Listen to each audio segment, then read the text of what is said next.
Welcome back to the Wicked Live Hangout stream. Today we are going to be continuing with the Adam Montgomery trial. Last time we saw a bunch of different testimonies from social workers that interacted with Harmony, the defendant's uncle, and some other people, including Harmony's biological mother as well. Today we are going to watch the defendant's wife, Kayla, take the stand. Her testimony is quite long, so we'll only get through about half of it today.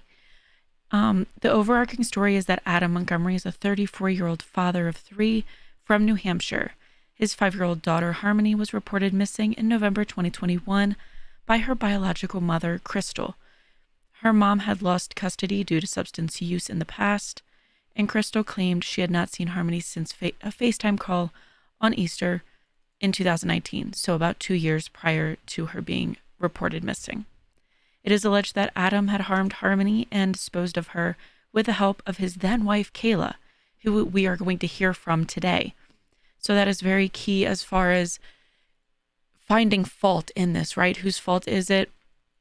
The defense is obviously arguing that Kayla is mostly to blame. So to hear from her perspective what happened, what she experienced, and what parts she partook in as far as harming Harmony or disposing of her, or what she witnessed Adam doing throughout Harmony's life will be interesting to hear. Harmony's body has not been found, and it's also interesting that because her body hasn't been found, they're relying a lot on the evidence as far as eyewitness accounts and circumstantial evidence as well. Also, apparently, the defendant, Adam, has chosen not to attend court, and the judge has allowed that, which is not very typical. So we will not see him in the court as of now. All right, without further ado, let's see what Kayla has to say. Be seated. Good morning, ladies and gentlemen. Whenever the state is ready, you may call your next witness. Your Honor, this is Montgomery.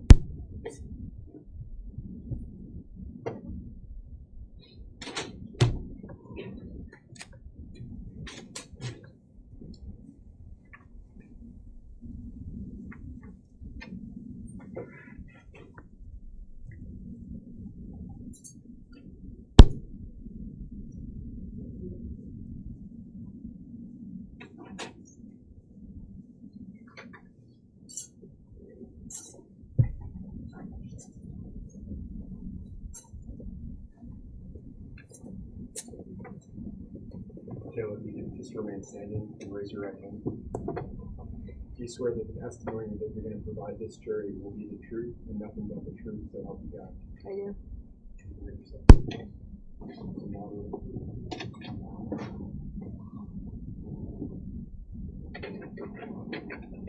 Kayla, can you begin by stating and spelling your full name for the record? My name is Kayla Montgomery, KaylaMontgomery. And how old are you, Kayla? 33. Where do you currently live? I am in the correctional facility for women's in Concord, New Hampshire. How long have you been there? For over a year. Kayla, why are you currently incarcerated? For perjury, for lying to the jury about the whereabouts of where I was and where Harmony was. And when you say lying to the jury, was that the grand jury? Yes. Did you also lie to the police? Yes. Why'd you do that? Because I was scared, and I was told by Adam to stick with that story, that I got dropped off at work at Dunkin' Donuts, where I no longer worked at that time, and to say that he was bringing Harmony to meet her mother, Crystal, and that he dropped her off with her. And then when he came to pick me up from work, which I was not working there at the time, he didn't have her in the car, which that was a lie. That story that you just told, That was what you told the grand jury? Yes. It's what you told the police? Yes. And was that in fact what happened? No. You said you've been sentenced for lying. Yes. You're living at the prison. Do you understand the consequences of providing false testimony? Yes. And since those lies, since your time in prison, have you sat down with investigators? Have you sat down with the Attorney General's office and provided additional statements? Yes. How many times? About 4 times. How many hours? A couple hours at a time when they've came to see me, or I've gone out to the office to meet with them. Did you reach a plea agreement with the state? Yes. And that was on the perjury charges. Yes. Other charges were dismissed, is that right? Yes.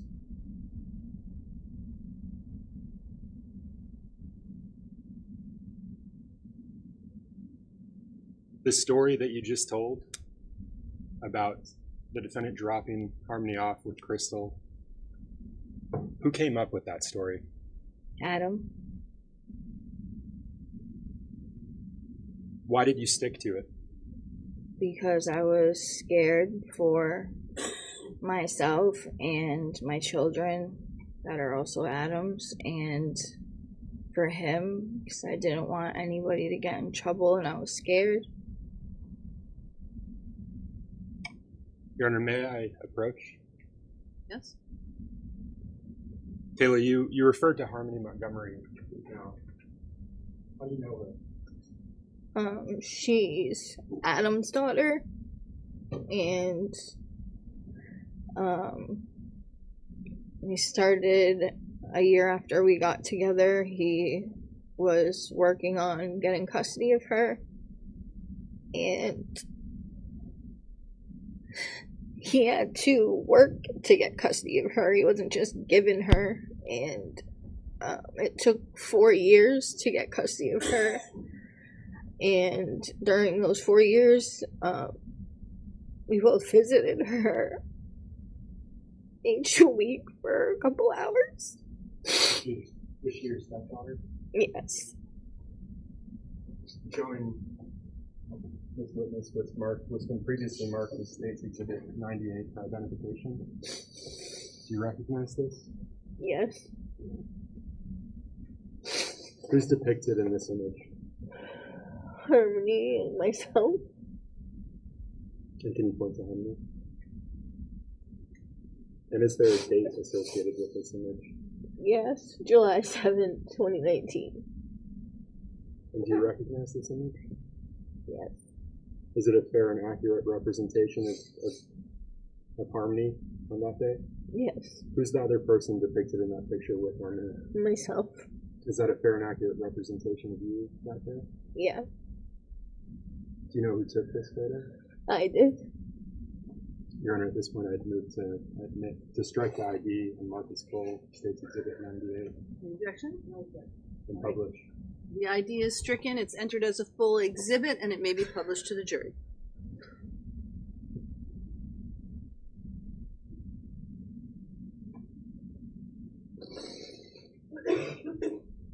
Ayla, what were you and Harmony doing in this photograph? We were taking pictures and laughing, playing. We always did silly pictures. You mentioned getting custody of Harmony at some point. Do you remember when that was? It was the month of February of 2019. And where were you living when you got custody of Harmony? 77 Guilford Street in Manchester, New Hampshire. When you got custody of Harmony, was she potty trained? Yes. Was she potty trained after you got her or before you got her? Before. Did she have accidents when you first got her? No.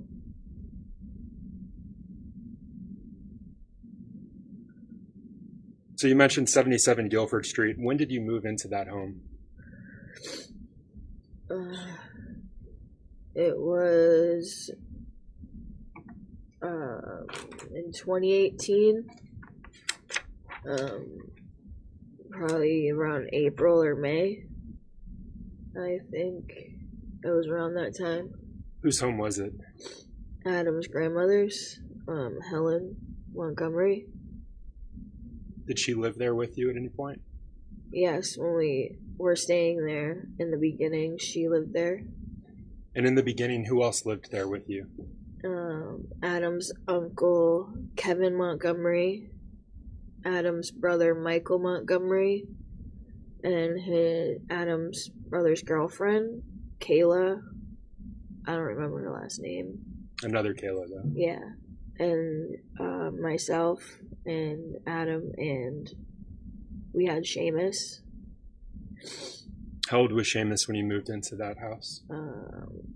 About to turn 1. Would you recognize that Guilford Street house if you saw it today? Yes. Yes?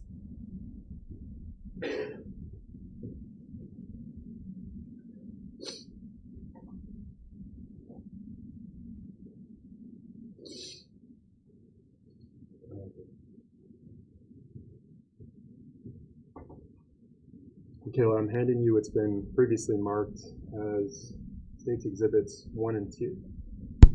Can you look at those for me, please? That's the house. And this was Harmony's room. And do you recognize the items that are depicted in those exhibits? Yes. Are they fair and accurate representations of what's contained in those exhibits? Yes. Your Honor, I move to strike the ID and mark as full State's Exhibit 1 and 2. They're already full. I think they are. Already I think full. they're already full. I move to publish, Your Honor. Yes, ma'am.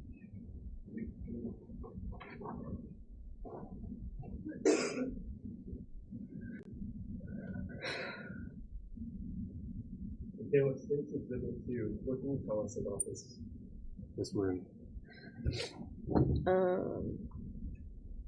Adam and I helped decorate this room right before Harmony came to live at Guilford Street.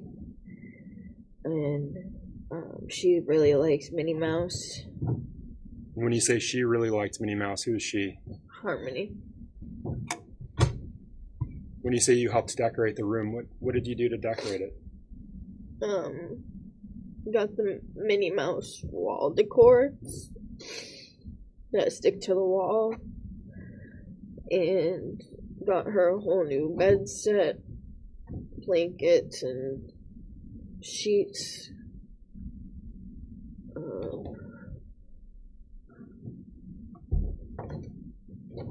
There's no bed in that photo, but was Harmony's bed in that room?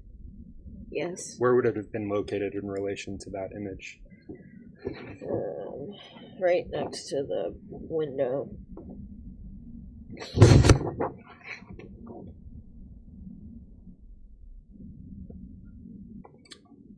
And Kayla, whose room was that prior to Harmony moving in? It was Helen Montgomery's room.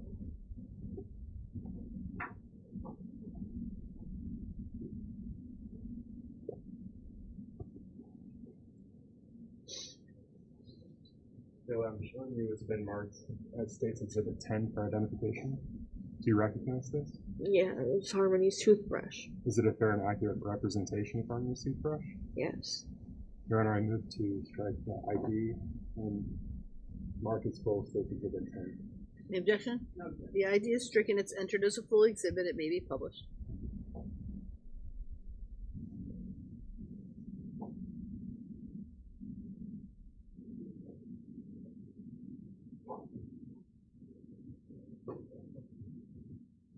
Kayla, you mentioned that Helen moved out and Harmony took over the room. Yes, she moved out of the room, but she was still living at the house. Did she eventually leave the house? Yes. When was that? in May of 2019, Do you know where she went? Florida.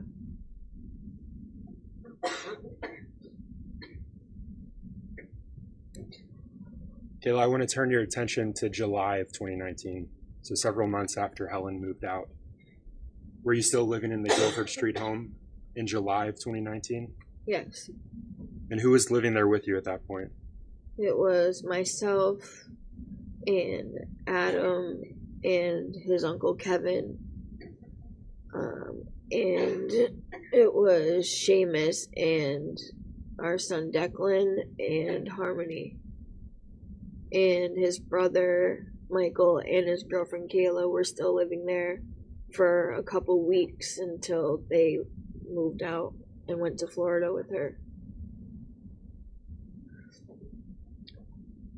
You mentioned this earlier, but where were you working at that point in your life? I was working at Dunkin' Donuts.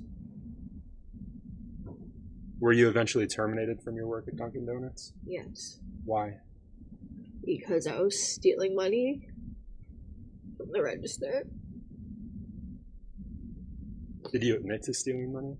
Yes. Did you actually write a letter acknowledging that you had stolen it? Yes.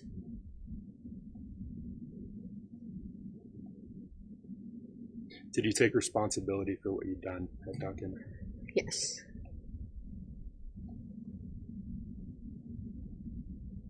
You mentioned that in July of 2019, Kevin Montgomery was still living in the Guilford Street home.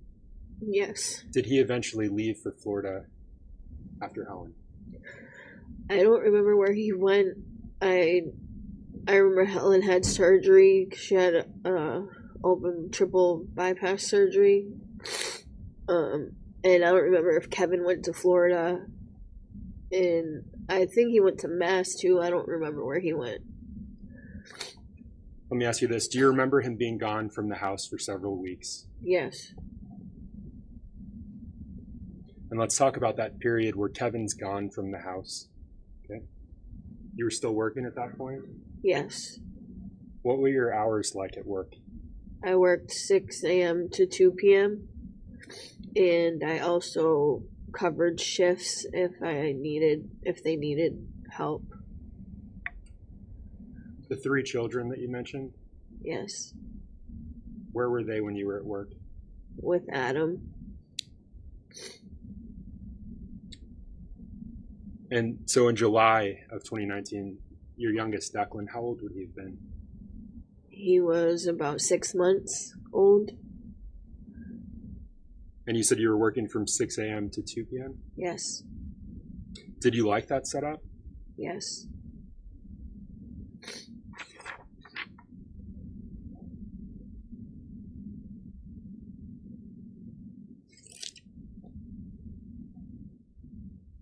When you get home from work at 2 p.m., what would you do? What would your day look like? I would come back home and help take care of the kids and feed them regularly, get them ready for bed later. We'd watch movies or they'd be playing. You mentioned Kevin Montgomery leaving for some period. Yes.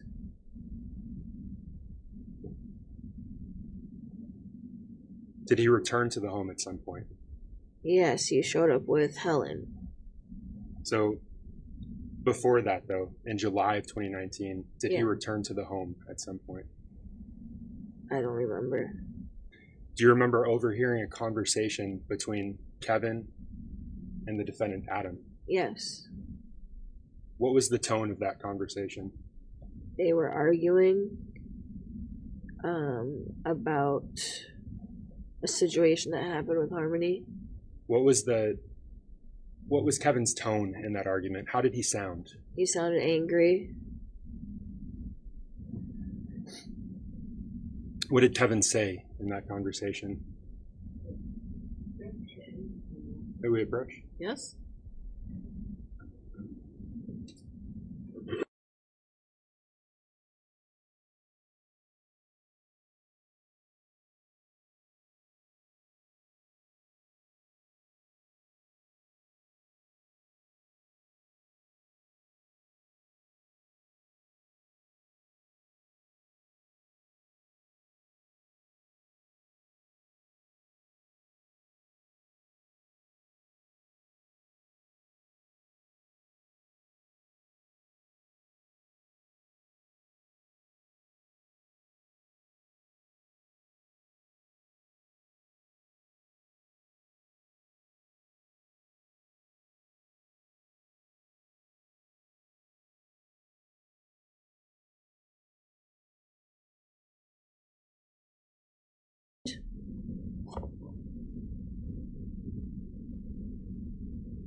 Kayla, you mentioned Kevin sounded angry. Yes. Was this a quiet conversation? No. How would you describe it? Yelling at each other back and forth. Argumentative. Yeah, it was just loud and angry. Where were you during this conversation? In the living room of the house in Guilford Street. And where were the children? Playing.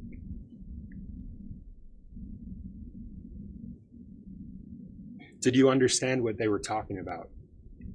Yes. I know that they were arguing about a black eye that Harmony had. That I was told that. So the black eye that Harmony Yeah. had you seen that before that argument? Yes. And tell this jury where you saw that black eye. On the First side. time you saw it. It was on the side of her face right here. It was really red. It didn't really turn black and blue until like the next day. So the first day you saw it, when it was red, really red, how did you see that? Where were you? I came home from work and I saw her face and it was red, and I was told that. And let me stop you there. You came home from work. Yeah. So this would have been around 2 p.m.? Yeah. Did you have an understanding of where Harmony had been that day? Yes. And tell us where that was. She was at home at Guilford Street Who was she at home with? with Adam and Uncle Kevin and Seamus and Declan. And when you got home, when you saw this injury, the redness to Harmony's eye, did you ask the defendant what happened to her? Yes. What did he tell you? That her and Seamus were playing and Seamus hit her in the face with the lightsaber by accident. After you heard that confrontation between the defendant and Kevin, did you confront the defendant? Yes, I asked him. And at that point, did he tell you a new story about this injury to Harmony's eye? No, it was the same. Well, yeah, he ended up telling me after What was the new story he told you? that he ended up hitting her in the face because she covered our son's mouth because he was crying and he was in the bathroom. He went to the bathroom. Declan was crying and Harmony had her hand over his mouth, and he came out of the bathroom and saw that, and his lips were blue, purple blue, and he hit her. Did he describe how he hit her? He smacked her in the face. Did he acknowledge causing that injury? Yes. Do you know a Demetrius Soros with DCYF? Yes. Did he come to the house after that interaction between Kevin and the defendant? Yes. Did you know at the time what the purpose of his visit was? Yes. What was it? DCYF got called about the children not being taken care of, and that Adam was abusing his daughter. When Mr. Soros arrived at your home, what did the defendant do with Harmony? He left with her. He grabbed Harmony and left with her. He grabbed her and left? Yeah. Did you have a conversation with Demetrios that day? Yes. In that conversation, did you cover for the defendant? Yes. Why? Because I didn't want him to get in trouble.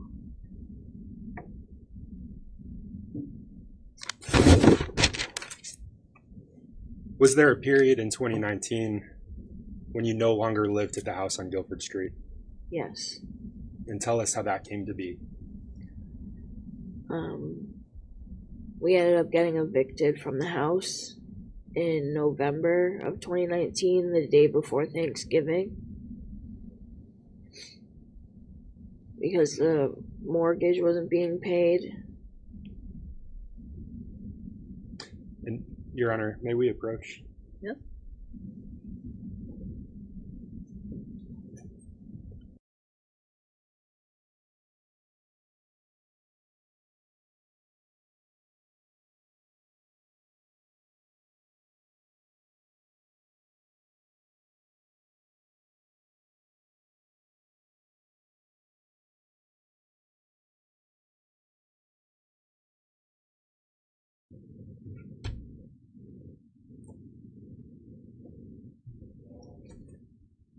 Thank you. Your Honor, I'd ask that the court take judicial notice that the day before Thanksgiving in 2019 was November 27th. The court takes judicial notice that the day before Thanksgiving in 2019 was November 27th, 2019. Kayla, why were you evicted from the home? Because the mortgage wasn't getting paid. And after you were evicted, where did you begin living? In our car, What kind of vehicle was it? a Chrysler Sebring. When you began living in that car, who were you with? It was myself and Adam, Harmony, and the two boys Where were you sleeping during that period? in the car Where would you keep the car? behind Colonial Village in Manchester. Why Colonial Village? Because that's where our friend lived, What was your friend's name? Anthony Bodero.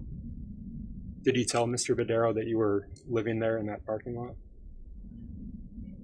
He asked us not to, but yes.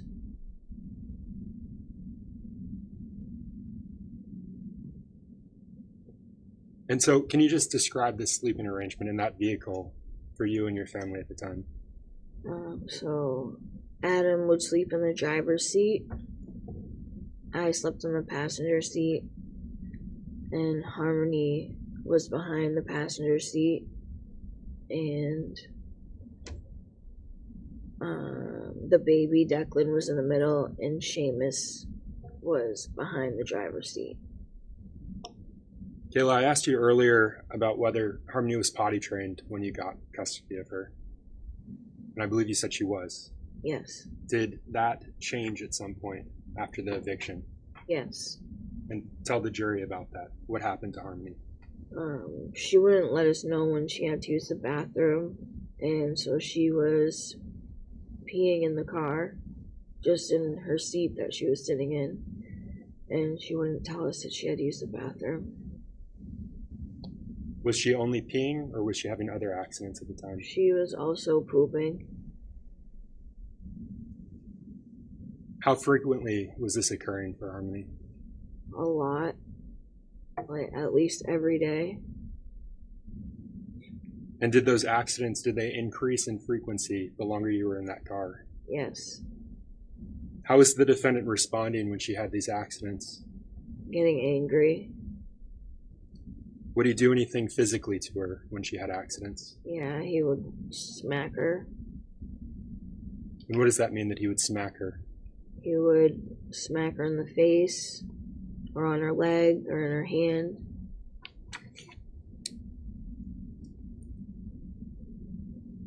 Were these soft smacks, No. hard smacks, or something else? They were, like, hurt, stung smacks. What makes you say hurt, stung smacks? Because she would cry during, like, whenever she got smacked by him, and I could hear it, and it sounds like it hurt. I'm sorry, you could hear the crying or you could hear the smack? Smack and the crying. When you say she was crying, who's she? Harmony. Those strikes, were they manifesting in any way on Harmony? Yes. How were they manifesting on her? The more accidents she had, the more he would get angry and he would hit her repetitively.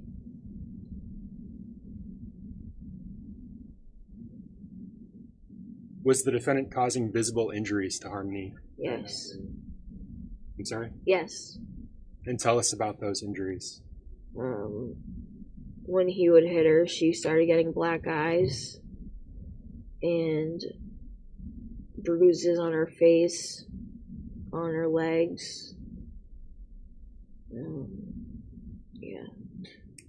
Did you ever see her bleed as a result of being struck by him? No, I didn't see that. Did you ever see the defendant attempt to cover Harmony? Yes. And can you tell the jurors how he did that? He would cover her with the comforter that we had in the car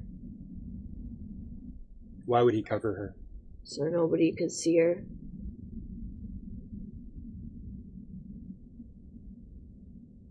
How often would he cover Harmony? All the time. Anytime that we had interference with anybody, no matter who it was. Was this only when you went out in public, or was it when you were still in that parking lot, or both? Both.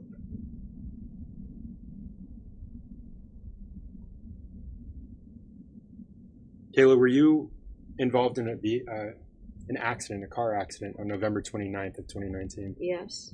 And I want to turn your attention to that day. Who were you with that day? Tabitha Scott. Who else was in the vehicle during that accident? Adam, myself, Harmony, and the two boys. Who was driving? Adam. That Sebring, did you regularly drive it? Did you drive it at all? Yeah, I didn't drive it, but he did. He had the license, I did not. You didn't have a license at the time. No.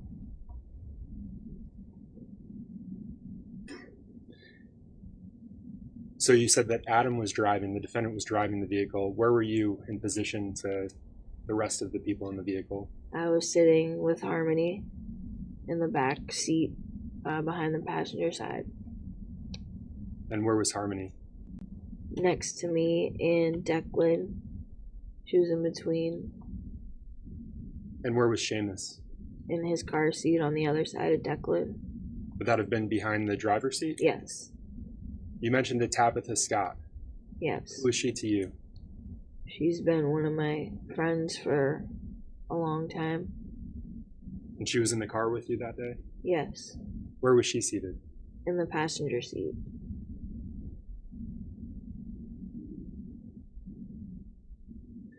And what was Tabitha Scott doing with you that day? We were going to get drugs.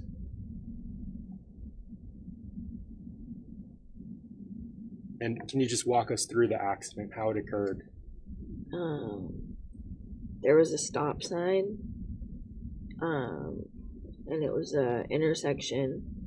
There was a stop sign. It was a four-way intersection, and there was a truck that went through their stop sign, and we already had stopped, so we were going, and ended up hitting that car, the truck.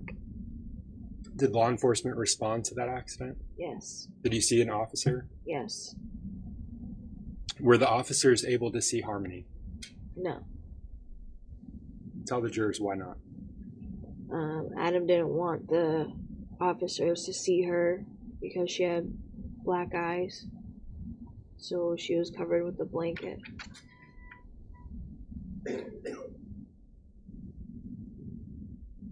Were there other people, specific individuals, that he would cover Harmony up and keep her hidden from?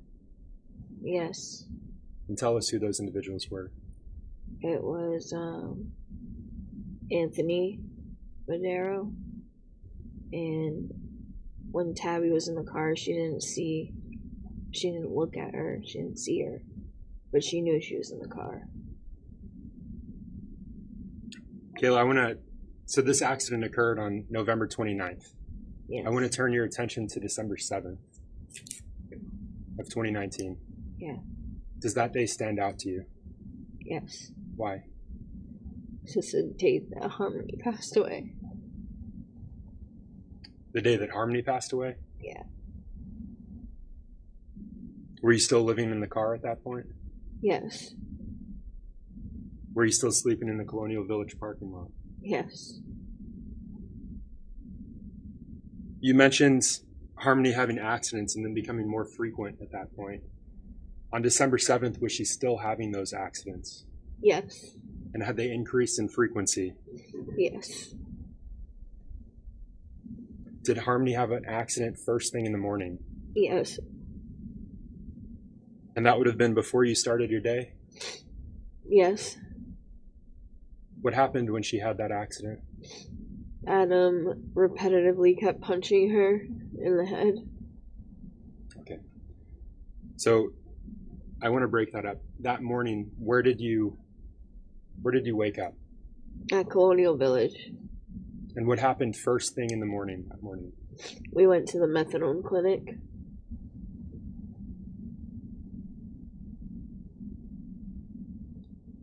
And before you left for the methadone clinic, did Harmony have an accident? Yes.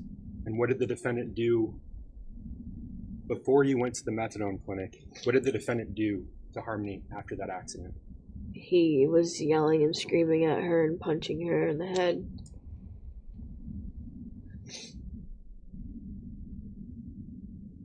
How did she react to that? She was crying. You mentioned the methadone clinic. Was that Habit Opco? Yes. And what did you do at the methadone clinic that morning? Got my dose of methadone, and Adam got his also. And do you remember who went in first? No, I don't remember who went first. Your Honor, may I approach? Yes.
Bill, I'm handing you what's been marked for identification as State's Exhibit 89.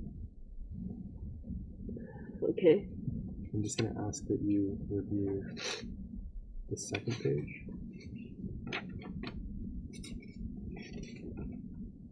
And this page, paying careful attention to the times.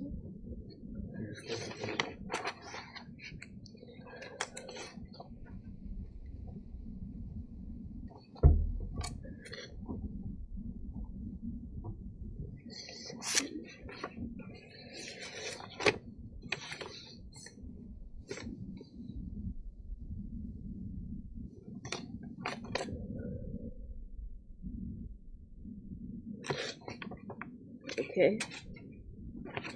The item I just handed you, what is that? Our dose history from the clinic. And that's Habit Opco. Yes. And having looked at those records, do you recall who went into the clinic first that morning? Yes, I did. What time was that at? 7:04 in the morning. And what time did the defendant go in? It was 7:09 in the morning. Your Honor, at this time I move to strike ID of State's Exhibit 89 and Marcus Cole. Any objection? Okay. The ID is stricken and entered as a full exhibit.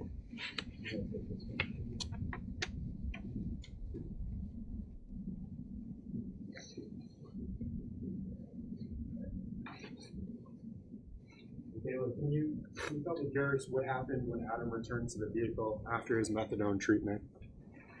When Adam came back to the vehicle, he could smell urine, and he started yelling at Harmony and kept hitting her in the head repetitively.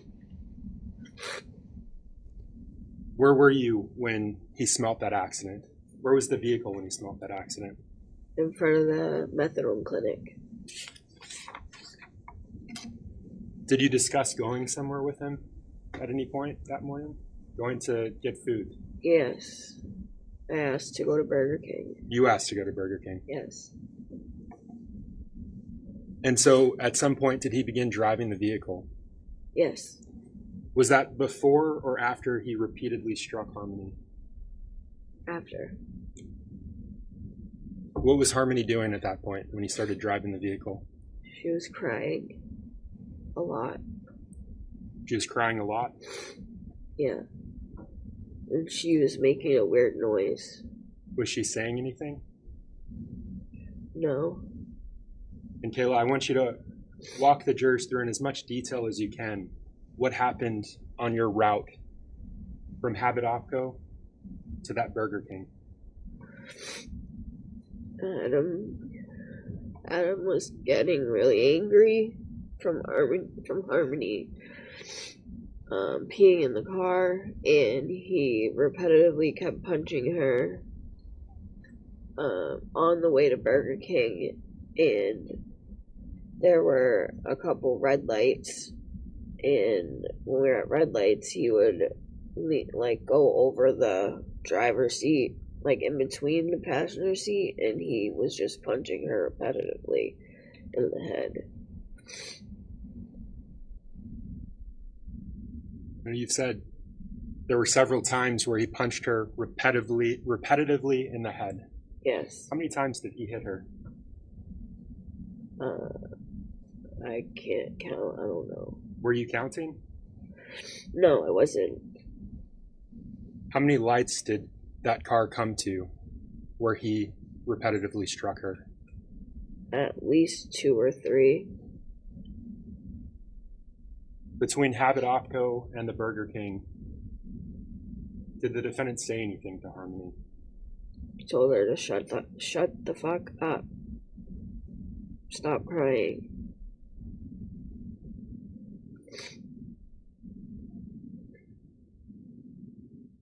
He said she was making a weird noise. Yes. Can you describe it? It was like, I can't even describe it. It was like a moaning kind of noise, but crying. It was just weird. I can't explain it. Did he try to help Harmony while he was striking her? Yes. Tell the jurors what you did to try to help.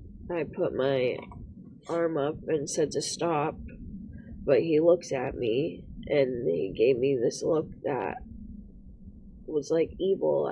His crazy eyes. I didn't like it, and I couldn't stop him from hitting her, because the look that he gave me was scary. I was scared. What were you feeling when he looked at you like that?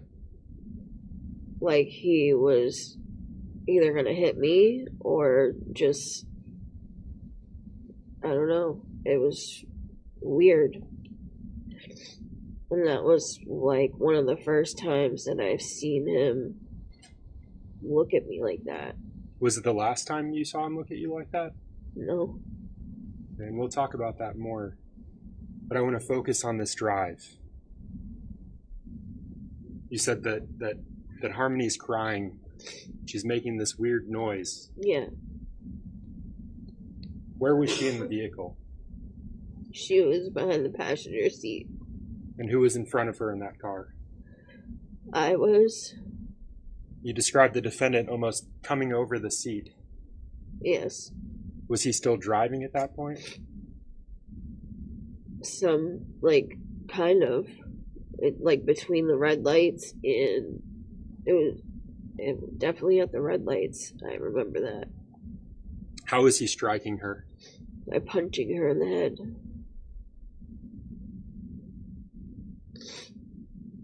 Where were your other 2 children at that time? In the back seat. What were they doing? They had no idea what was going on. How old were they? Seamus was about 2.5, and Declan was 11 months old. Did you look back at Harmony at any point? No, Why not? because I was scared. What were you scared of? If Adam was gonna say something, or if he hurt her really bad, it was gonna look really bad. You were scared of what Harmony would look like?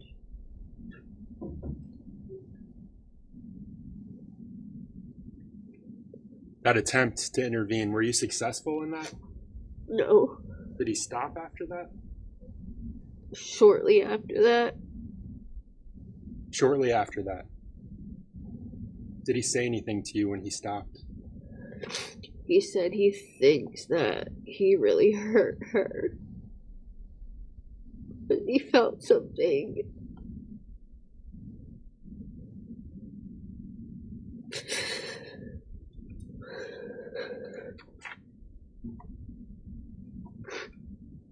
When he said that he thinks he really hurt her, where was the vehicle at that point? At Burger King? At the Burger King? Yes. And what did the defendant do after he stopped hitting Harmony, after he said, I think I really hurt her? Nothing.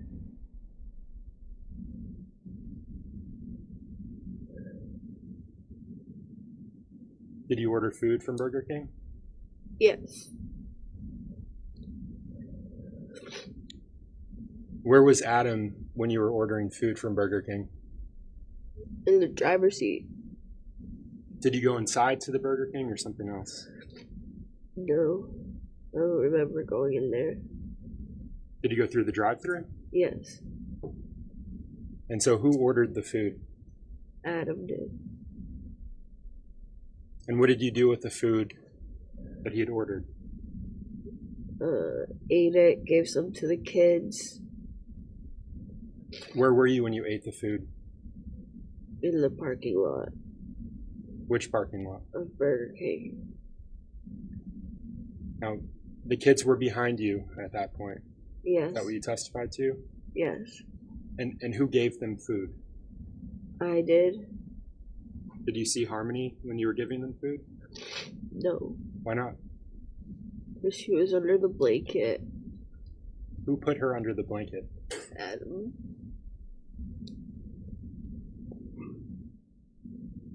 That's the same blanket that you mentioned earlier. Yes. The same blanket he would cover her with? Yes. Where did you go from the Burger King parking lot, Kayla? Went back to Colonial Village And how did you get there? with the vehicle, Adam driving. Was Harmony still under the blanket when you arrived at Colonial Village? Yes. And that moaning that you mentioned, that weird noise that she was making, was she still making it? No. How long did that noise that she was making last? I don't remember. It wasn't. I don't remember.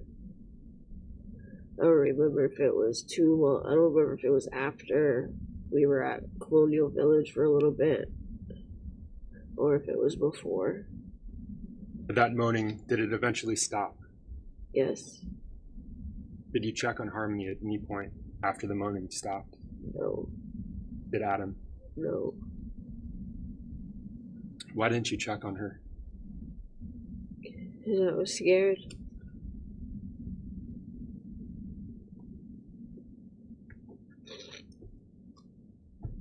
When you arrived at the Colonial Village parking lot, when you arrived back there, what did you and the defendant do? We got drugs and got high. When you say we got drugs and got high, what drugs did you get, Kayla? Heroin and crack. And how long did you use those drugs for in that parking lot?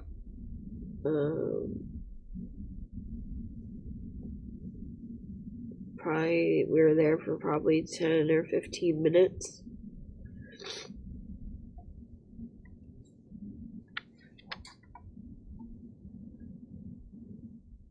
Where did you go from the Colonial Village parking lot? I don't remember where we were going, but I know we left. You left at some point. Yes. And what happened when you left the parking lot? We made it to the next street over, going towards Elm Street, and the car died when we got to the traffic light, and it wouldn't start or anything, and so we were stuck without a vehicle. What was the defendant doing when the car died? He was trying to get a jump, and there was no jumping the vehicle, and so we ended up having to leave it. And when we were getting out of the car and getting the kids out of the car, Harmony had passed away. Let's talk about that. When you say Harmony had passed away, when did you realize that Harmony had passed away? When Adam was trying to wake her up and she didn't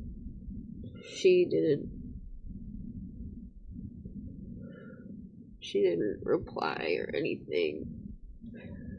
Was he saying things to her to try to wake her up? Yeah, he said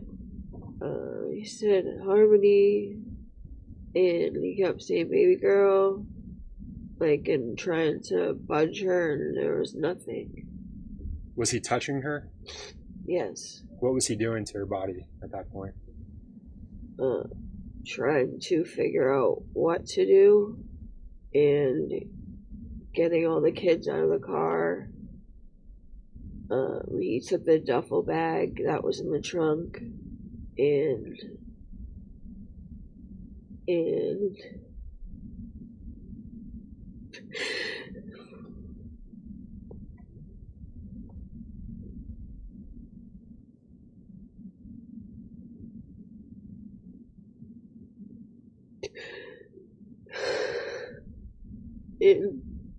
put her in the duffel bag.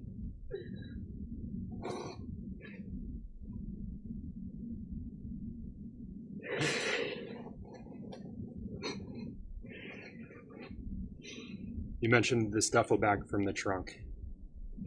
Yeah. Had you seen that duffel bag before, Kayla? What was it used for? When we got kicked out of the house, we put clothes in there for everybody. And it was in the trunk of the car. Did you see him put Harmony in that duffel bag? Yes. How did he put her in there, Kayla?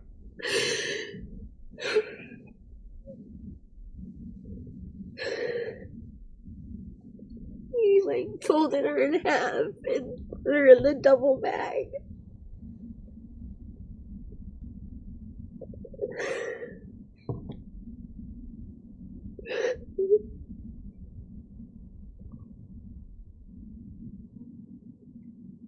Did he call 911 at any point?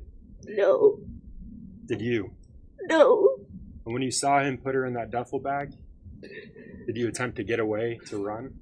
No. Why not? They had the two other kids, and I was scared. Scared of? That something would happen to me or Adam and the kids. You said you saw him put her in that duffel bag, fold her up and put her in there. Yes. What did her face look like when you saw her go into that bag? It was all black and blue, and her face was puffy, her eyes were puffy.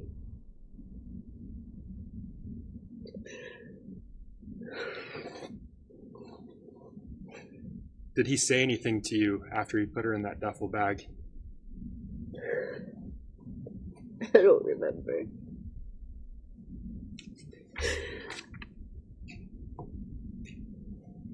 What did you do after he put her in the duffel bag? We took the kids and we walked back to Colonial Village. What did you do once you arrived at Colonial Village?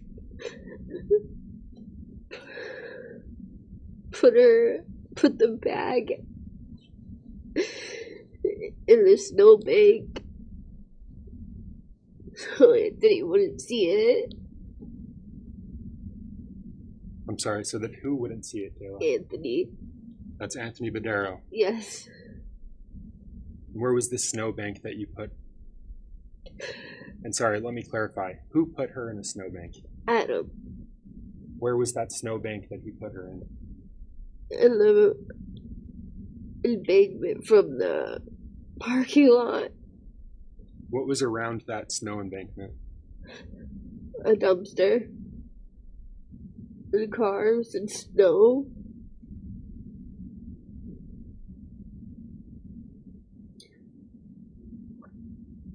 You said he put it in there so that Anthony Badero wouldn't see. Yeah. What did the defendant do after he put that duffel bag in the snowbank? Left her there. And we got a ride from Badero to get the stuff out of our car. And where was your car at that point? It was at that street. We ended up leaving it, and when we came to the car, it was already getting towed. So Mr. Badero gave you a ride back to your vehicle? Yes. Were you able to get belongings out of the vehicle? Yes. And who did that? Who got those items out? Adam and myself.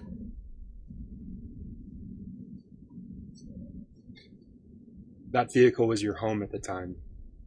Yes. What did you do after that in terms of a shelter? Badero let us sleep in his car for the weekend until I figured something out.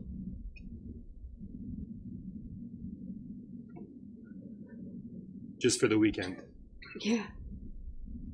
Is that what you had asked him for? Or is that what he said, just for the weekend? That's what he said. And what kind of vehicle did Mr. Badero have? An Audi. Do you remember what color it was? Blue. Was it a car, a sedan, or an SUV? A car. And I want to talk about the time that you were living in that car that weekend. Where was Harmony's body at that point when you were living in Mr. Badero's vehicle? In the trunk of the car.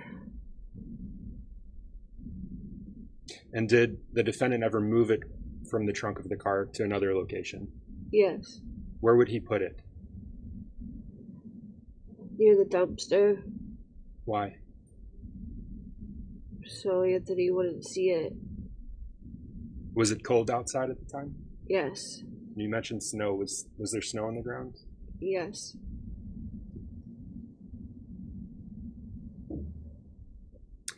Did something happen to the vehicle that first night you were staying in Mr. Badero's car?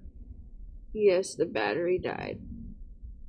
What did the defendant do when the battery died?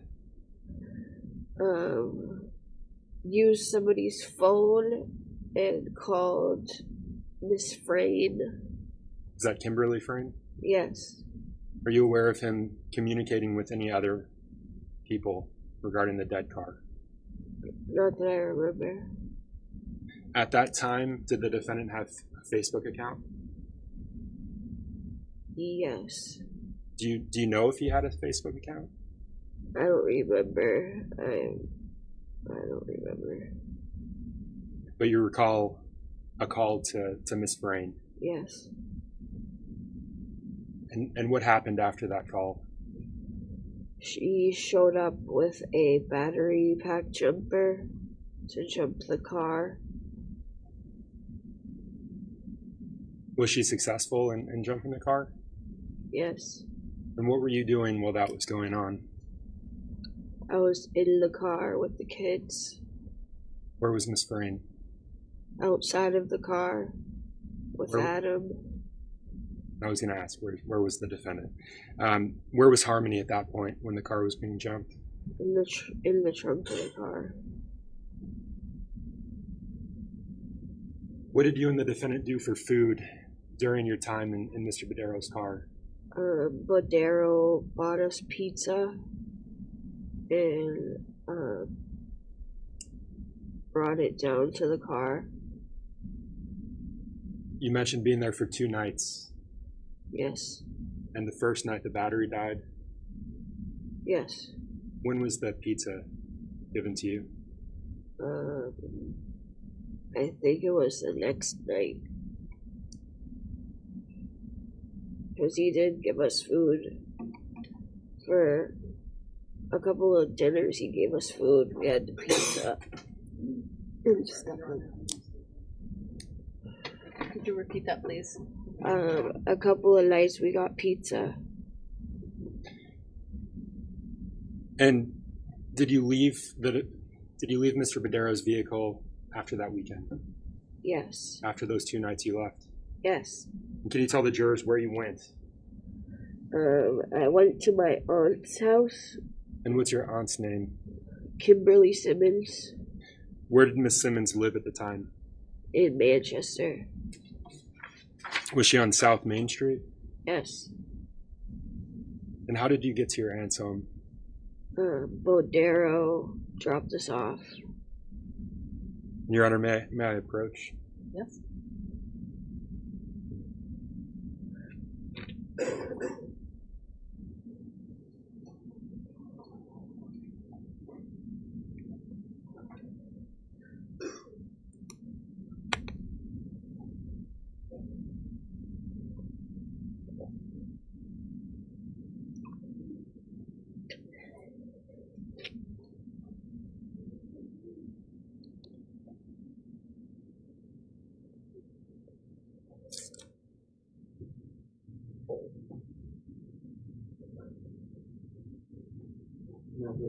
Yes, you may. Okay, well, I'm going to hand you 3 exhibits. And I'm just going to ask that you look at the first one and look at the So that first one, what's been marked as State's Exhibit 25 for identification, do you recognize what's depicted on that item? Yes. And can you tell the jurors what it is? It's the apartment that my aunt lived in. That again is on South Main Street. Yes. Is that a fair and accurate representation of your aunt's apartment? Yes. Your Honor, at this point I move to strike ID and mark as full State's Exhibit 25. Objection? No. The ID is stricken. It's entered as a full exhibit. Kayla, when Mr. Badero dropped you, the defendant, and your 2 children off, where was Harmony's body? In the duffel bag. And who had that duffel bag? Adam. And what did he do with that duffel bag when you got to your aunt's house? He placed it under the porch. And you pointed at the exhibit just now. If you could just hold it up and show the jurors where you're pointing.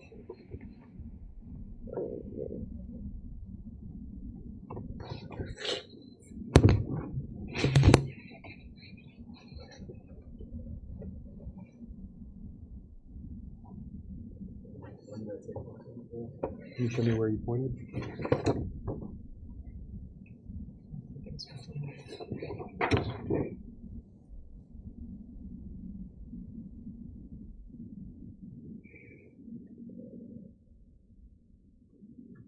Taylor, if you can take a look at Exhibit 20, 26, and 27, what's been marked as ID for 26 and 27.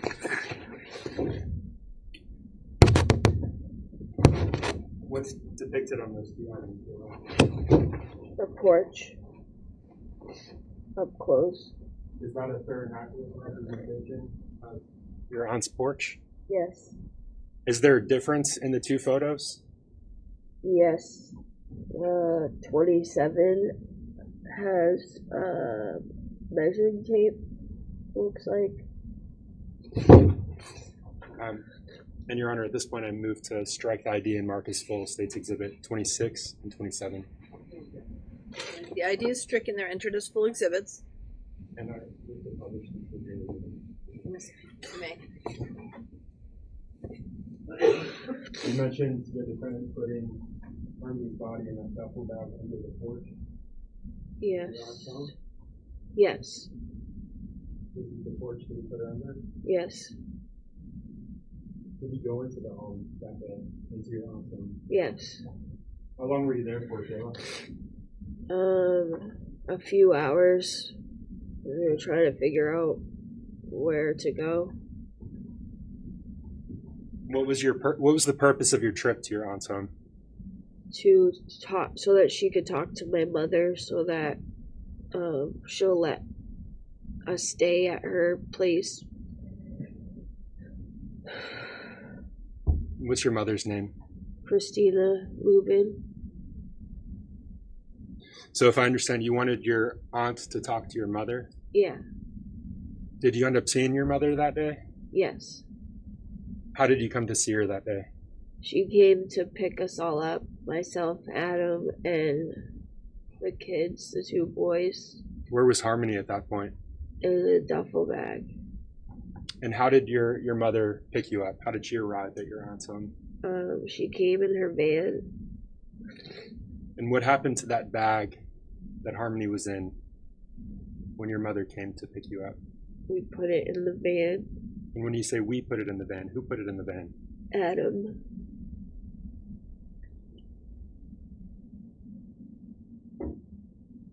How long did Harmony's body stay in the van? Probably about 5 to 10 minutes. Was it in there while you were traveling somewhere? Yes. Where were you going? To my mother's place. Did the defendant keep Harmony's body in the van? For the drive, yes. What did he do with Harmony's body when you arrived at your mother's home? He took it out of the van and put her on the side near the trash at first until he figured out where to put her. And what did he figure out in terms of where to put her? There was a cooler in the hall walkway that the residents used to get in and out of the building, and it was on my mom's floor level in the hallway. And he put the he put the duffel bag in the cooler. And what was in the duffel bag at that point? Harmony. So he removed her from the trash and he put her in this cooler. Yes. Her body was still in the duffel bag at that point? Yes. Yes, you may. Yes, you may.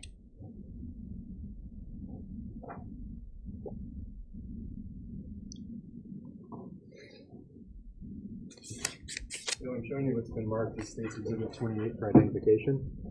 Yes. Do you recognize that item? Yes. What is it? That is the cooler that was on the porch in my mom's hallway. Is that a fair and accurate representation of the cooler? Yes. That's what it looks like? Yes. Your Honor, at this point I move to strike the ID and mark as full States Exhibit 28. Okay. The ID is stricken. It's entered as a full exhibit. I move to publish. Yes, you may.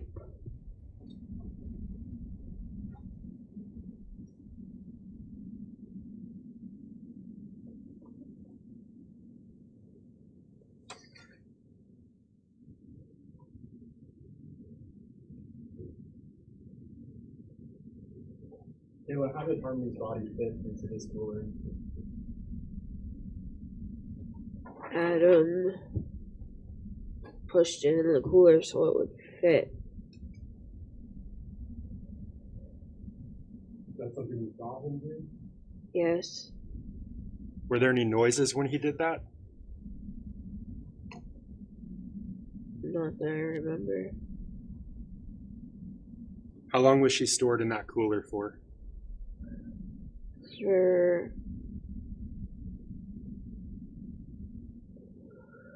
For a couple weeks. And how long did you stay with your mother for? How long were you with Christina Lubin? For a couple weeks. Did her body stay in that cooler for the entire time you were with your mother? Yes. Why? I honestly don't know. How often did you see that cooler when you were living with your mother? Every day. Multiple times a day. Where was the cooler kept? In the hallway. Was that your mother's hallway, or was it? It was access to everybody who lived in the building, but it was on the level of my mom's apartment. And tell us about that hallway. What else was kept there? I don't remember. Were there other items in that hallway? I don't remember. Where did you go after living with your mother? To the FIT shelter, Families in Transition. And when you moved to the Families in Transition shelter, is that FIT, the FIT shelter? Yes. When you moved to the FIT shelter, where was Harmony's body? Adam put her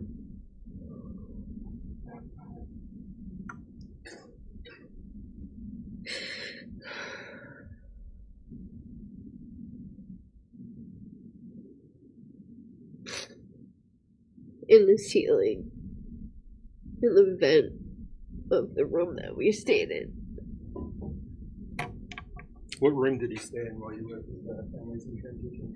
The Families in Transition shelter. It was the first room. It was room 1.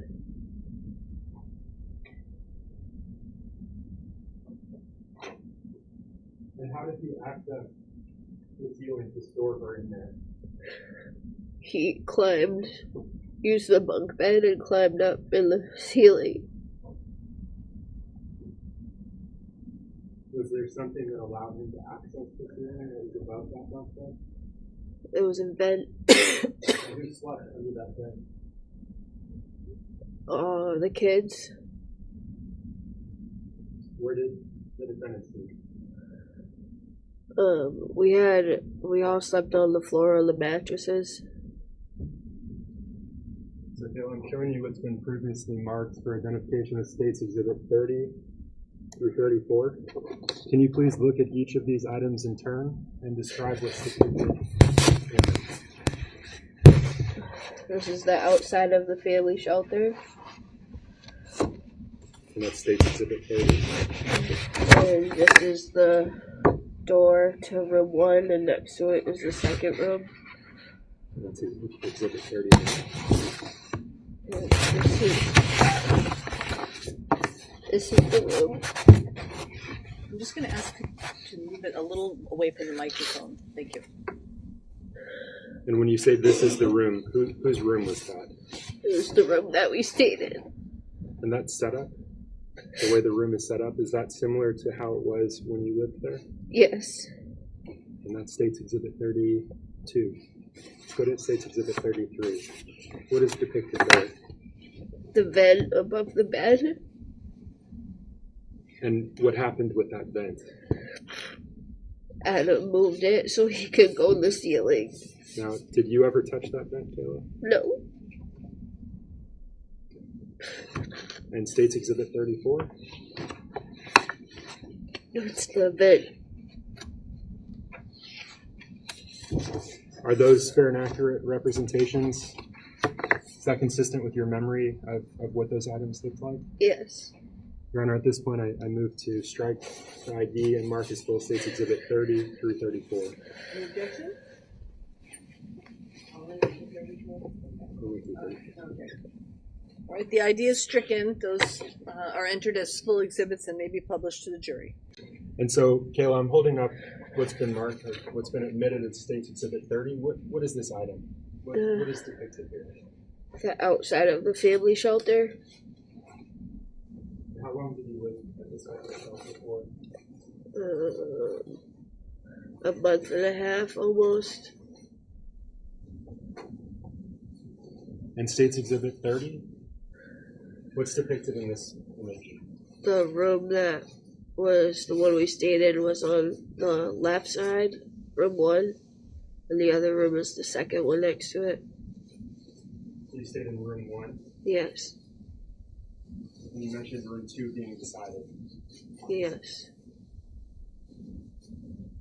In States Exhibit 32 and 33, you mentioned that this was consistent with what the room looked like when you lived there? Yes.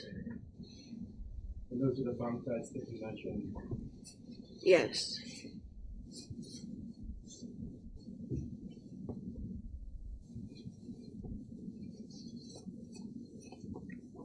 And you said you could see the vent that was used in these images? Yes. And can you remind the jury what's in States Exhibit 34? That's the vent that he climbed up to and put Harmony in the ceiling. When you say he climbed up to put Harmony in the ceiling, who is he? Adam.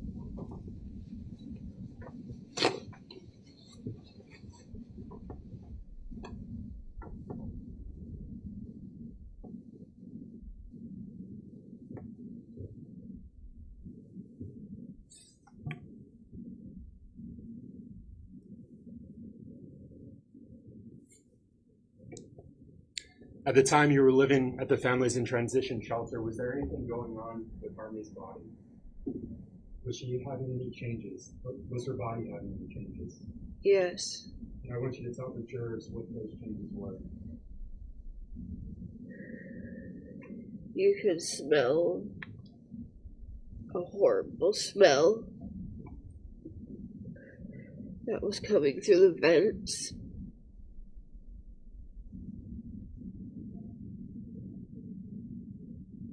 Do you remember that horrible smell? Yes. Did maintenance come at some point while you were living there because of that smell? Yes. And what happened when those maintenance workers came? Adam took her back down from out of the ceiling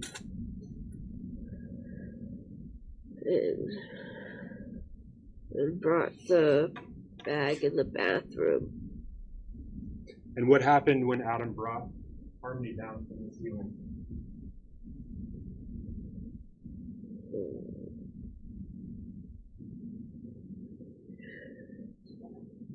That she was starting to smell and there was fluid leaking. So you smelled her. And did you see the fluid? No, I didn't see it. How do you know about the fluid that was leaking? Adam said that. What did he say? He said that there was blood up in the ceiling and fluid. And so what did he do with that duffel bag containing Harmony after you removed her from the ceiling because of maintenance? He put her in a trash bag.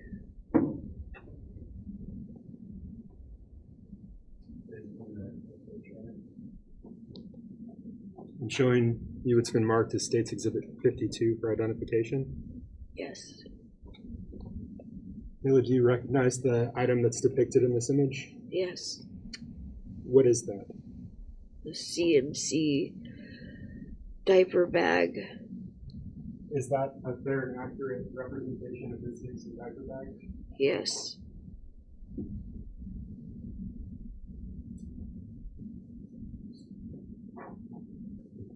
how about State's Exhibit 53? Yes. Is that a fair and accurate representation Yes. of the item that's depicted? Yes. And what is that item? It's the bag that Adam put Harmony in. So you mentioned garbage bags that he put her in. Yes. What did he put those garbage bags into, if anything? He put the garbage bags inside that bag.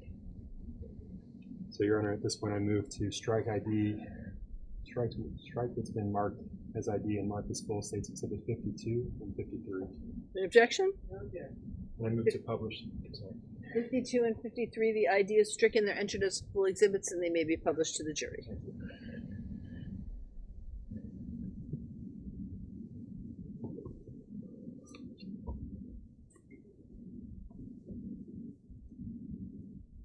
Kayla, how did Harmony's body fit into this bag?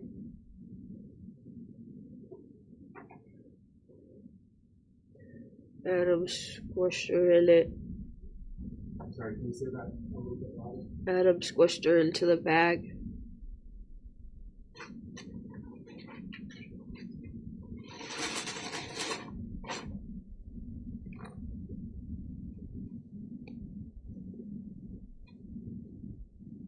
Yeah, I'm showing you it's been marked for identification as States Exhibit 85. Do you recognize this? Yes. Is this similar to that CMC bag? Yes. Is it in fact identical to that CMC bag? Yes. Your Honor, at this point I move to strike the ID of States Exhibit 85 and mark as full and publish to the jury. Any objection? No objection. The ID is stricken. It's entered as a full exhibit. So the defendant put Harmony into garbage bags and he swished her into a bag like this one? Yes. And this again was at the families in transition shelter. Yes. Where did he do that to her? In the bathroom of the room that we stayed in. Were you in the bathroom with him when you did that? No. Did you hear anything when he was doing that with her in the bathroom? I heard a loud bang. Could you see what was going on in there? No. You mentioned the defendant stuffing Harmony into the duffel bag Yes. at that intersection in the car ride. Yes. And then you mentioned him squishing her into this bag. Yes. Did she fill that bag, that CMC bag that you just saw? Yes. Her body filled that bag? Yes.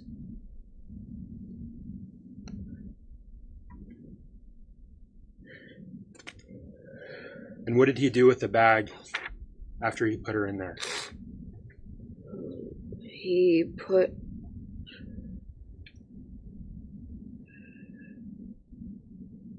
her back in the ceiling. You mentioned being at the Families in Transition shelter for a month and a half. Yes. During that time, did the defendant begin discussing disposing of Harmony, getting rid of her body? No. At some point, did he begin discussing disposing of Harmony, getting rid of her body? Yes. And what was his plan? What was his idea for getting rid of her? To use lime.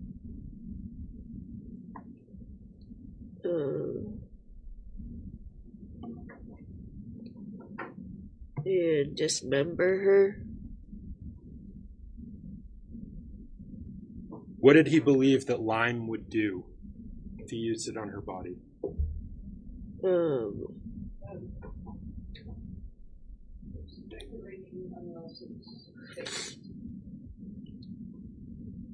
The objection is sustained. So you can rephrase the question, please. Did the defendant tell you what he believed lime would do if he used it on Harmony's body? Yes. What did he tell you? That it will help decay her body.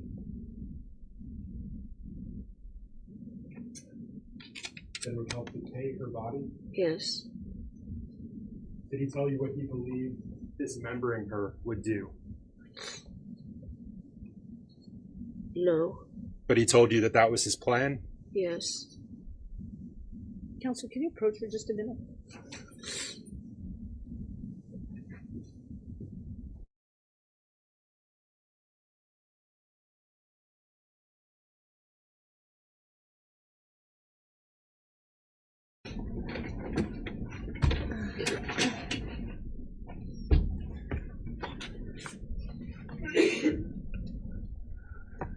Ms. Montgomery, I remind you, you remain under oath. Kayla, before, excuse me.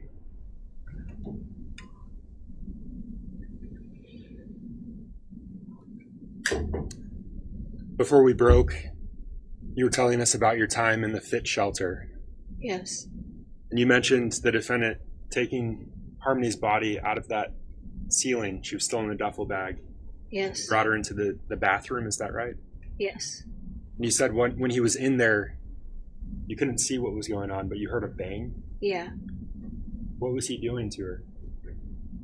Trying to fit her in that bag.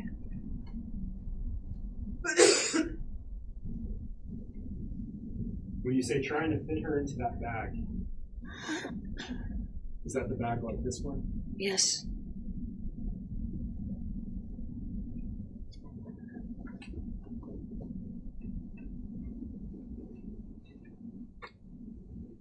And you heard a bang while he was doing that. Yes. Did you hear any other noises? No. How long was he in the fit shelter bathroom trying to fit her into this bag? About a couple hours. You mentioned him putting her in garbage bags and then squishing her into a bag like that one. Yes. The duffel bag that he had initially put her in, what happened to that duffel bag? He got rid of it. Do you know what he did with it? I don't know what he did with it. But it was no longer, we didn't have it anymore. And was that after the bathroom? Yes. You said that Harmony's body was beginning to smell, and that it was horrible. Yes. Did the defendant take measures to combat that smell? Yes. What did he do? That is when he took her down from the ceiling and brought her into the bathroom to put her in the garbage bags and to get her to fit in that bag that's similar to that one. And he asked me to bring the bag to his job. Where was his job at the time? Where was he working? At Portland Pie in Manchester. This is still while you were at the Families in Transition Shelter? Yes. How long did he work there for? 2 months. And you said he asked you to bring the bag to him at work. Yes. Did you obey? Yes. About how did you get there from the Families in Transition Shelter to his work? I walked And where was the bag at that point? in the stroller. How long of a walk is that from the shelter to his work at Portland Pie? About 10-15 minutes. Was anyone with you during that walk?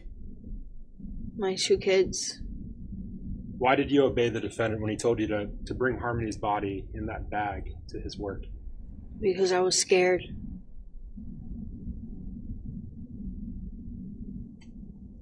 Are you aware of what he did with her body once you brought it to him? Yes. What did he do with it? He put it. Sustained. If you would rephrase the Your question. Honor. You said you're aware of what he did with her body at his work at the Portland Pie Pizza Company. How are you aware of what he did with it, Kayla? Because he told me that he put her in the freezer. Was that the only time To your knowledge, did he put her in the freezer, or were there more times where he brought her and put her in the freezer? That was my only time.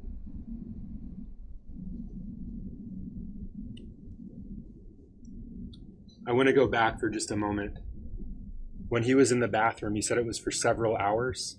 Yes. Are you aware of him doing anything to clean up in that bathroom? Yes. Can you tell the jurors what he did to clean up? He used ammonia to clean up anything that happened in that bathroom. How do you know he used ammonia to clean up anything that happened in that bathroom?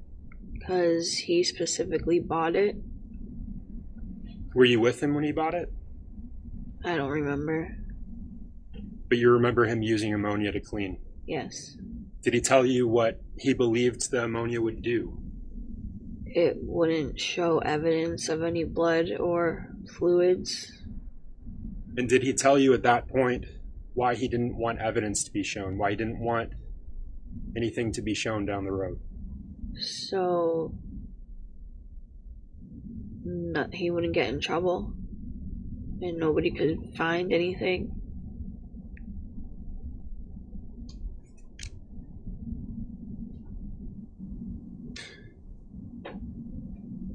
Why did he put Harmony in the freezer at the Portland Pie Pizza Company? Because he said that if she's in the freezer, there wouldn't be any fluids or anything leaking.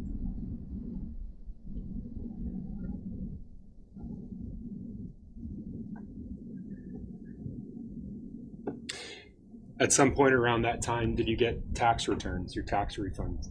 Yes. Do you remember around when that was? March, February or March, I believe, in 2021. So I still want to talk about the time you were at the fit shelter. Did you eventually leave the fit shelter? Yes. And where did you live after the fit shelter? Union Street in Manchester. Do you remember when you moved into Union Street in Manchester? Yes. What day did you move there? February 20th, 2020. And did you sign a lease agreement for that apartment? Yes. Did you list Harmony as a child? No. How about on your tax returns? Did you list Harmony as a child? Yes. Can you tell the jurors why you did that? Because she lived with us for 6 months or more, and Adam told me to leave her on there. Did he tell you why he wanted you to leave her on there? So that it would just show that we still had her living with us.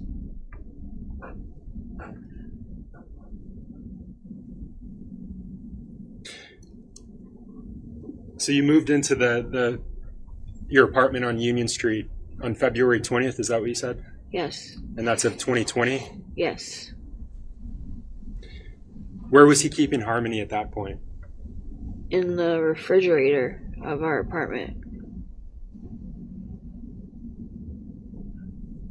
And I asked you earlier, and I think you said he began to discuss dismembering Harmony. Yes. What did he say about dismembering her? That he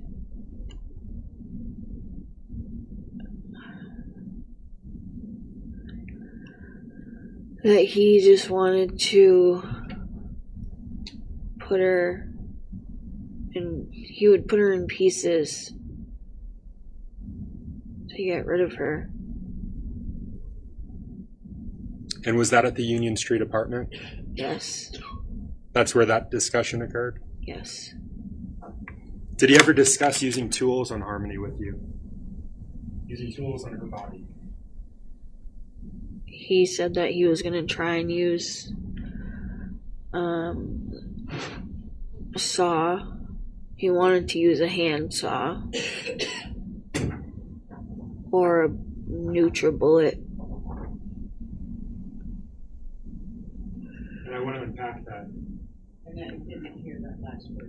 And a NutriBullet. NutriBullet.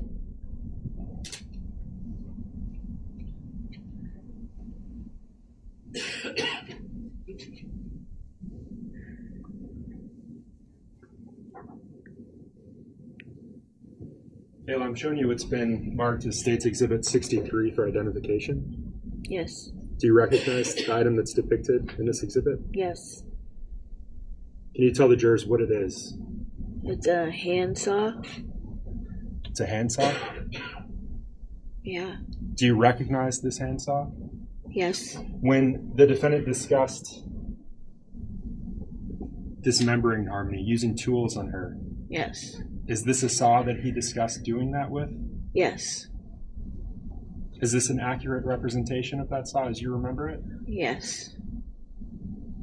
Your Honor, I move to strike ID, mark as full, State's Exhibit 63, and publish to the jurors. No objection. The ID is stricken. It's entered as a full exhibit. So this is the saw that he discussed using to dismember Harmony's body? Yes. That discussion again occurred at the Union Street apartment? Yes.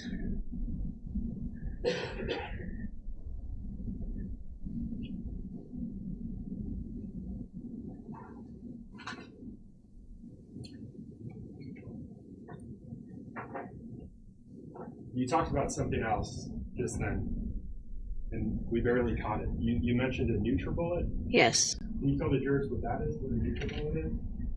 It's like a blender that you can make smoothies in, or any kind of puree food item. What did the defendant say about using a NutriBullet, a blender, on Harmony? When we lived on Union Street, What did he say about it? he said that it would be good to use. It would help get rid of her. It helped get rid of Harmony. Yes. Earlier you mentioned the defendant talking about lying, the idea that what was his idea? What was his purpose of using lying? That it would help her body decay. That's what he told you? Yes. Dale, I've shown you it's been marked for identification as State's Exhibit 62. Do you recognize this item? Yes.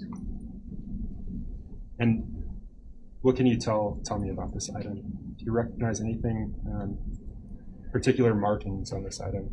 The bag of lime on the left side is similar to the one that he had. When you say it's similar to the one that he had, who's he? Who's the he that you're Adam. referring to? Adam. And is there a circle around that bag? Yes. And is there writing underneath it? Yes. Do you recognize that writing? It's my initials. Is this an accurate representation of the item that you circled and initialed? Yes. Did you write those initials? Yes. Did you circle this item? Yes. Why'd you do that? To let it be known that that's the item that was similar to the one that he had. Your Honor, I move to strike ID and mark as full unpublished State's Exhibit 62. Any objection? No, Your Honor. All right, the ID is stricken. It's entered as a full exhibit and it may be published. Kayla, who were you with when you circled this bag of lime? Detective Dunleavy and Riley. Is that Max Redhill? Yeah, that Another one. detective? Yeah. So you were with law enforcement? Yes.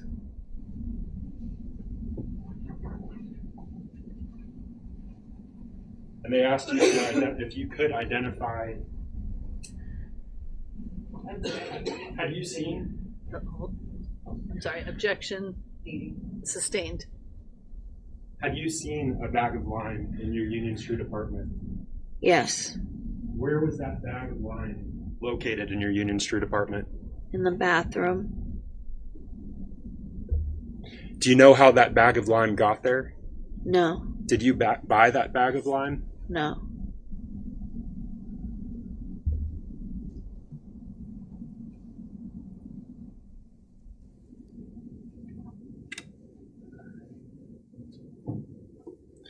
When you saw that bag of lime in the bathroom of Union Street, what was going on in that bathroom at the time? Adam was trying to de-thaw her body. When you say Adam was trying to de-thaw her body, what was he doing specifically? Taking the clothes off of her. And putting her in the bag of lime. And when he was trying to de-thaw her body, where was Harmony's body at the time? In the bathtub. And that's when you saw the bag of lime? Yes. Did you see Harmony's body in the bathtub? Yes. I want you to tell the jurors what you saw of her body in that bathtub. I saw Harmony in the bathtub, still folded together the same way that she was left in the bag when we took her out of the car. And she just looked like she had just barely any skin, like she was just a layer of skin and bone. And she was all bruised up.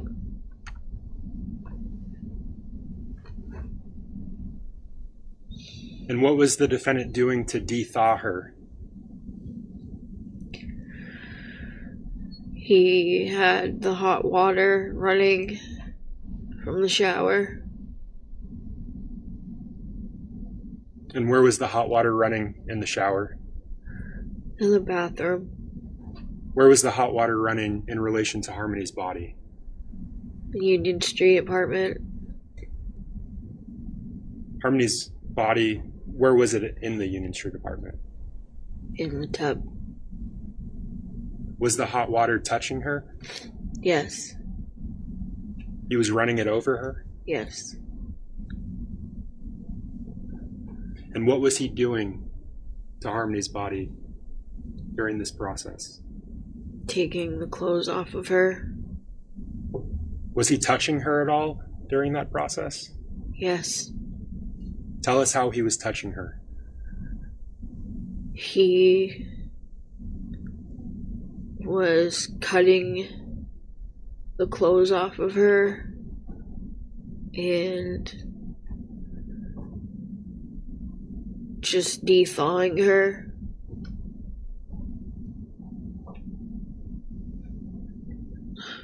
Did he tell you to help him at some point? Yes. Did you obey him? Yes. Why? 'Cause I was scared. How did you help him? I helped him take the clothes off of her. How did he take the clothes off of her? By cutting them with scissors. What did he do with her body after he cut the clothes off of her? Put her in the bag of lime. You mentioned these clothes. What clothes was she wearing when he put her into that tub? She had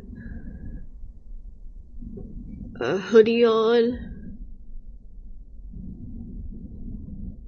and she had her leggings on.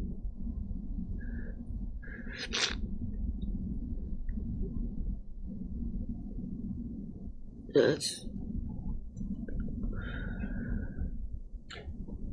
Did you leave that bathroom at some point while he was in there? yeah, Why? Why'd you leave the bathroom? because I need to check on the kids and I couldn't be in there anymore. And let's talk about that. What do you mean you couldn't be there in there anymore? Because I couldn't handle it. I didn't want to see anything.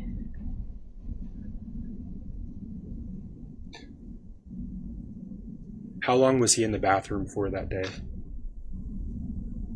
A few hours. And that was with Harmony's body? Yes. At some point, did he close the door to the bathroom? Yes. Were you able to hear what he was doing in there? No. Were you able to... Why weren't you able to hear what he was doing in there? Because our neighbor next door always had loud music playing, and I couldn't tell what noises were happening. You mentioned a shower being on earlier. Yes. Did that shower stay on after you left the bathroom? It was on when I left the bathroom, yes. And did it stay on? Did he leave it on?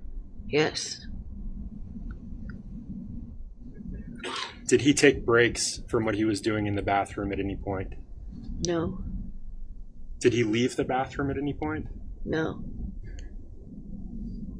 How many bags did you see in the bathroom with him? 3. And what was happening with each of those bags? He had lime in the bags. So one of the bags was a bag of lime. Yes. Was it a large bag or a small bag? The bags that he was putting them in were large trash bags. The bag that contained the lime, was that a large bag or a small bag? It was a large bag. A large bag of lime? Yes. You said that he was putting that lime into a bag. Yes. Was there anything else in the bag when he was putting the lime in? No. Did you see Harmony's body go into the bag? No. What happened to Harmony's body after it was in the bathtub? It was in the CMC bag. What did he do with the CMC bag? Put Harmony in it. What did he do with the lime that was in the bathroom? It was in the big trash bags. The lime was in the big trash bags? Well, I know he put the lime in trash bags, but I didn't see that bag after. Which bag did you not see after The that? lime bag. Did he also add lime to the CMC bag? Yes. Was he talking to you during this process? No. He was working. Yeah.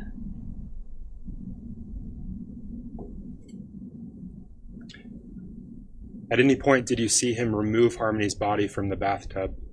No.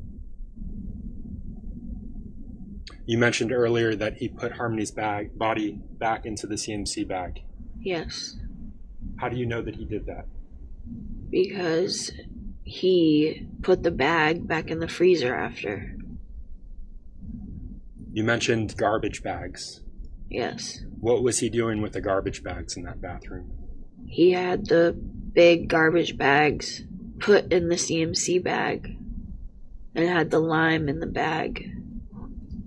And that clothing that you mentioned? He used scissors to cut off her clothing? Yes. What happened to her clothing? What happened to Harmony's clothes? It was put in a trash bag. Was anything else put into that trash bag with her, or with the clothes? Not that the duffel bag. So you saw the duffel bag again after the fit shelter. Yes. And that trash bag that the duffel bag went into, that the clothes went into, what happened to that trash bag? I don't know. Did the defendant tell you what he planned to do with that trash bag? Throw them away. Did he tell you specifically where he was going to throw it away? He just said he wasn't going to leave them in our trash area. He was going to bring them somewhere. Did he say why he wasn't going to leave them in your trash? So that there's no evidence.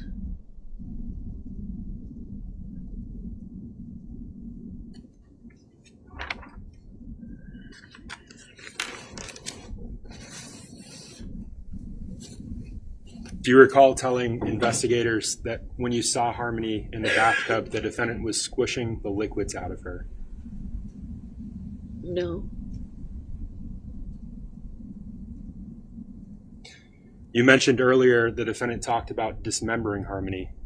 Yes. Did he do that in the bathroom? I don't know.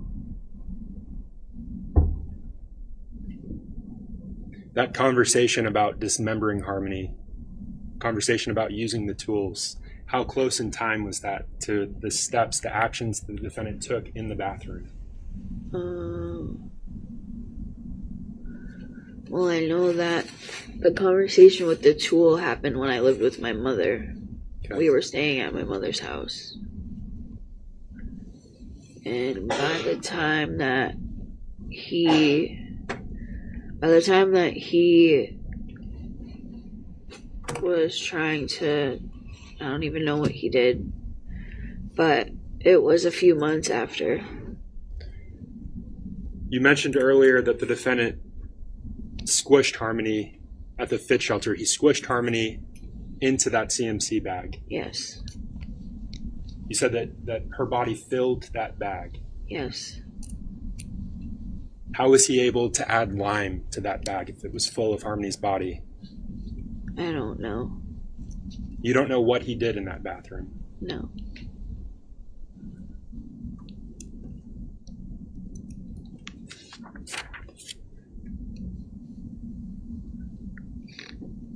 And I believe you said this already, but what did he do with the bag, the CMC bag, after he was done in the bathroom? He put it in the freezer.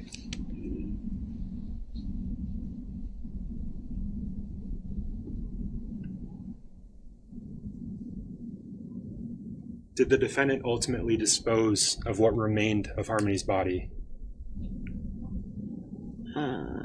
I don't know. Did he get rid of her body? Not then. At some point. Yes. And so I want to turn your attention to that. At some point, did he have a conversation with you about getting rid of that CMC bag, of getting rid of Harmony's body? Yes. And can you tell the jurors what that conversation involved, what he said? He said that that he wanted to get rid of her body soon because he was scared that if anything ever happened, he was scared of what would happen to him and me and the kids. And what steps did the defendant take to get rid of that CMC bag that had Harmony's body in it? He got in touch with an old friend of his. Do you remember that old friend's name? Beach, Travis Beach.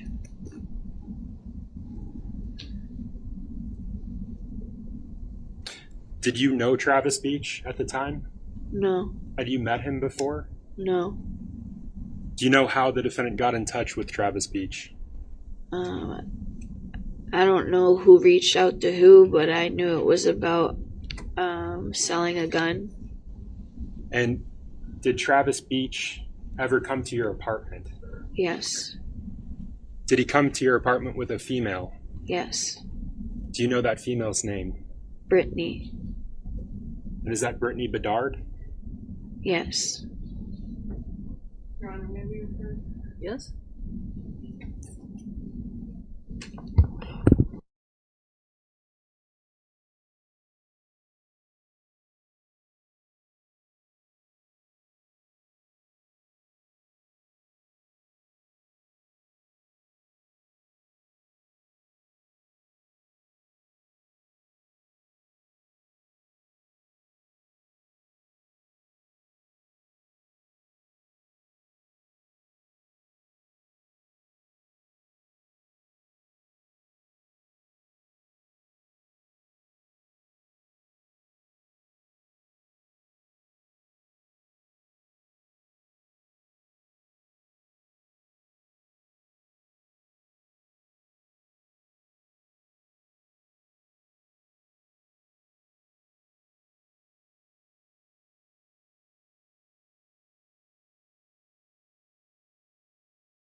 You may proceed.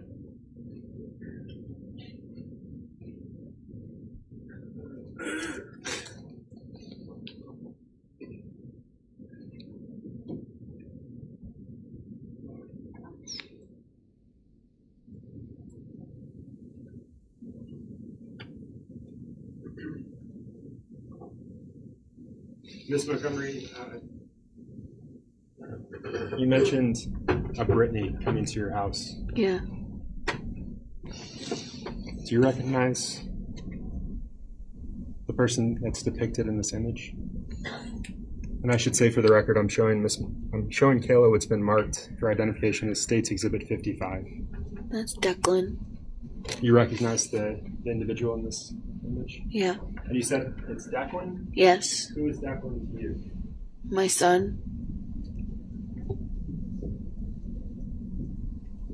Did Brittany, did she stay at your house for very long? A couple days. Okay. And at some point after Travis Beach, Brittany Bedard arrived at your home on Union Street, did you go to a hotel with them? Yes.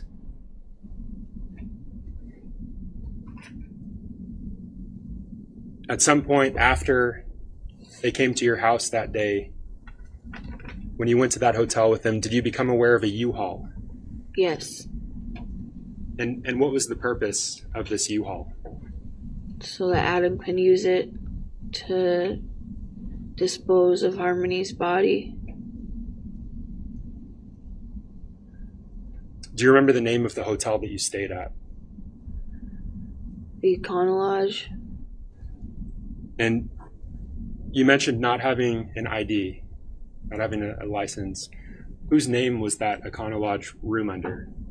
Brittany. Did they stay at the Econolodge with you? Yes. And were they in the same room as you, or a separate room, or something else? Separate room. When did you first become aware of the U-Haul? Adam had talked to me about having her rent a U-Haul to use. Did Adam tell you why he wanted her to rent a U-Haul to use? Because she has a license. And to have it in somebody else's name. Why did he want that U-Haul rental in someone else's name? So that they can't prove that Adam rented it.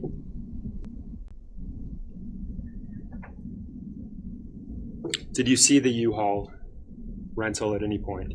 Yes. Can you describe the U-Haul rental for the jurors? The rental U-Haul was a van.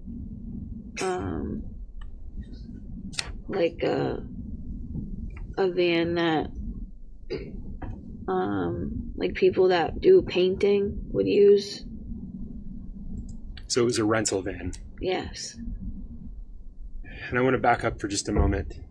You said you were at the Econolodge Hotel. Was Harmony's body with you in that hotel? Yes. Where was that body? Where was Harmony being stored? In the fridge.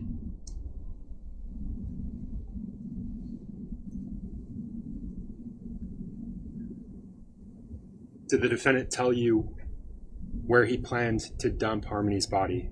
No. Did he leave with the rental van at some MC bag at the same time? Yes. When did he leave? It was in the middle of the night. Did he say anything to you before he left? No. Did he tell you what he was doing? No, but I already knew what he was doing. And that's because he told you before. Yes. Did he tell you specifically why he wasn't telling you where he was going, where he was dumping Harmony? Yes. Tell the jurors what he told you. He said he wasn't telling me where he was bringing her so that if anything like this happened and the cops got involved, that I wouldn't be able to tell. I wouldn't know where she is, so I couldn't tell anybody where she is. Only he would know. Kayla, where is Harmony's body? I don't know. Kayla, where did he dump Harmony? I don't know. Did he return to the hotel room? Yes. And when did he return? It was like right before the sun came out Did he say anything to you when he returned? that he got rid of her. That CMC bag, the one that he squished Harmony into, Yes. was it still with him? No.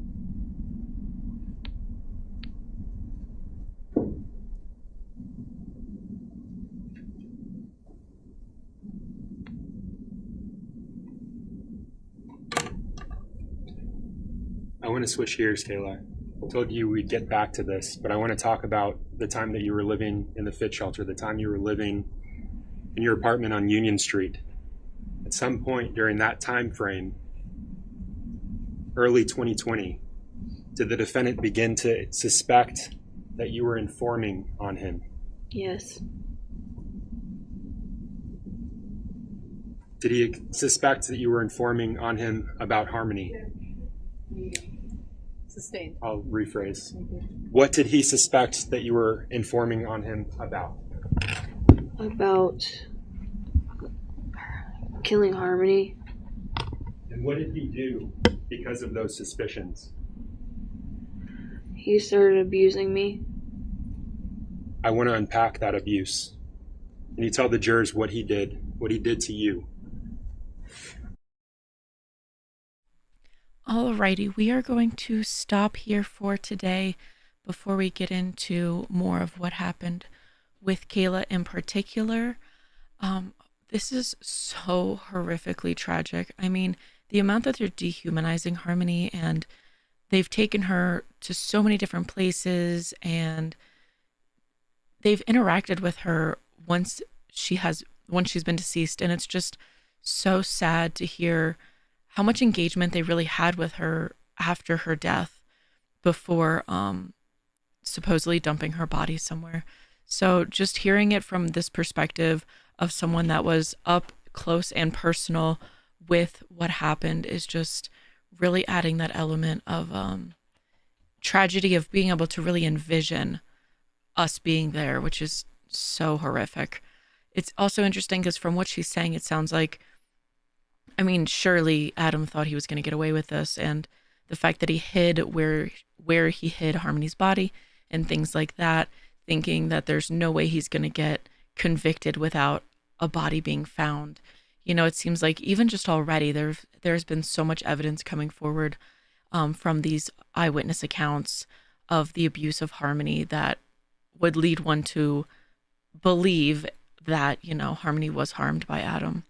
So we will continue with this, with the defendant's wife's testimony tomorrow. We will finish up with that. We have like another 2 hours of her testimony, so there is quite a bit more to go. And to hear the cross-examination is going to be really interesting as well. So as always, thank you guys for hanging out. Super appreciate it. And I will see you guys tomorrow for more on this case.